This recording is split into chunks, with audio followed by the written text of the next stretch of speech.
So narito ang mga rason kung bakit na-offload ang isang pasahero. So if you're planning to travel, then you might wanna save this video for your future reference kasi magbibigay ko ng travel tips and advice para din sa inyo. Lalo na kung first time traveler ka at wala ka pang ka-idea kung paano makatawid sa immigration, then para sa iyo tong video na ito.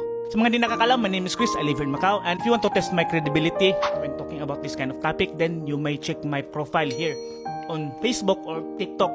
Sabi nga ni Cindy Cinco, go ahead. Before pandemic, labas-pasok na ako dito sa Macau. Hindi sa pagmamayabang, nakapag-process na ako ng UK visa, China visa, ng DIY. Ako lang. So, with my experience and observation, I am gladly and willing to help you share this para makaalis na kayo sa bansa na gusto nyong puntahan, makapag-travel kayo. May mga rason kung bakit na-offload yung isang pasahero. At dahil pa ulit-ulit na lang din ako nakaka-receive ng same question, kaya ginagawa ko tong video na ito. Number 1 is kulang yung dala mong documents. Ganito kasi yan. May tatlong uri ng documents na pwede mong i-present. Unang-una, pwedeng screenshot ng cellphone. Pangalawa, pwedeng photocopy. At pangatlo, dapat yung original talaga. So, sa screenshot muna tayo. Pwede kang magpakita ng hotel bookings mo via cellphone or return ticket bookings, hotel, ganun. And pangalawa, yung mga photocopy documents like POEA or OWA or any related kayang ipotocopy na documents. At yung pangatlo, yung apostle documents, ito yung mahalaga kasi i-represent mo ito in original form.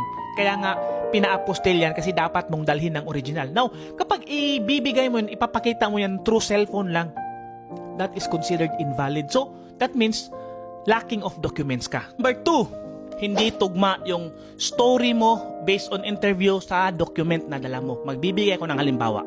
Halimbawa, sinabi mo sa immigration na magtuturist ka lang doon sa lugar na yon. Bakit one-way ticket lang ang meron ka? So, hahanapan kaya ng return ticket. Tinatanong ka ng immigration, may bibisitahin kang pamilya sa bansa na ito. Tapos tatungin ka anong pangalan, anong apelido. Kung ibigay o nagstatatter ka, red flag na din yan. And ito, if your hotel booking did not match to your itinerary, red flag na din yan.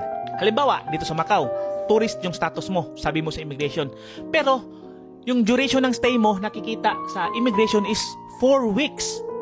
Kaya, red flag sa kanila yan. Kasi alam niyo ba kung bakit? Kaya mong ikutin yung Macau ng 1 to 2 days. So, bakit kang mag-stay ng 4 weeks? Ano ang gagawin mo dito within Macau, di ba? Posible, mag-job hunting ka. Kaya, red flag sa kanila yan. Ang gagawin mo, gumawa ka ng travel itinerary. Like Monday, dito ka sa Taipa. Tuesday, dito ka naman sa Macau. Wednesday, tatawid ka ng Hong Kong. Thursday, magdi-Disneyland kayo. Mag-Nungping 360 kayo. I-itemize mo yung date. Ang run through ni mo, Monday to Friday. Para ma-justify mo kung bakit ka mag-stay ng matagal dyan. Kasi tourist ka marami kang pera. So, ganun yan. Yung immigration officer kasi magtatanong yan ng iba't ibang paraan. Pero iisa lang yung sagot. And kapag inconsistent ka yan, red flag na yan. Number 3, you are not financially capable to travel. So, hinahanapan ka ng mga document, at least 3 to 6 months banking statement. Alam nyo, sa totoo lang, yung mga banking statement na hinahanap, secondary na yan Kapag nalampasan mo yung first interview, hindi ka nahahanapan ng banking statement. So, ganun yan. Pero, mas maigi na rin na handa ka sa mga kailangan mong dalhin. And tip, wag mo munang ipakita yung banking statement mo hanggang hindi nila hinahanap. Itago mo muna. So, sakaling, kasi magmamatter yan sa takbo ng interview mo. Kung magaling kang sumagot sa interview, then hindi ka nahahanapan ng banking statement. Ganun yung maging style mo sa interview. At kapag dubious yung magiging sagot mo, medyo alanganin sila, hahanapan ka pa ng secondary requirement, which is your banking statement.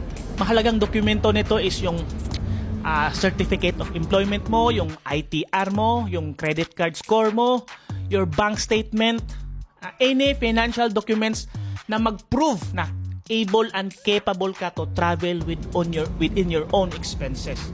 Examples lang yan hypothetical, pero nangyayari sa tunay na buhay. Number 4, bakit na-offload yung isang pasahero? Ito yung gasgas na linya nila. Inisponsoran ako ng aking fiancé. May mag-sponsor sa akin, nandun. Susunduin ako. Nako, paghandaan nyo yan. Kasi sa immigration, isa yan sa tinitignan nilang angulo for possible human trafficking. doon yan papasok ang possible human traffic violation. Ano bang gagawin mo? Mahaba to, pero paiikliin ko na lang. Unang-una pa lang, kapag na-meet mo yung fiancé mo sa app, kung saan mo man yan at may bala kayong papuntahin ka, mag-save ka ng mga pictures nyo, mga document nyo, naka-timeline yan, kung anong date, kung saan kayo nagkikita. Kasi, real talk, posible basahin yung conversation nyo sa chat. And ako personally, na-interview na ako ng immigration. Kilala mo ba to si Ato? Ganito. Lahat ng connection, possible connection, i-interviewin niya. Kaya paghandaan mo yan kasi mabusisi yan. Kailangan mo yan ng preparation, ng time, ng mga documents, yung affidavit to support. Kasi hindi yan madali. So, ganun yan.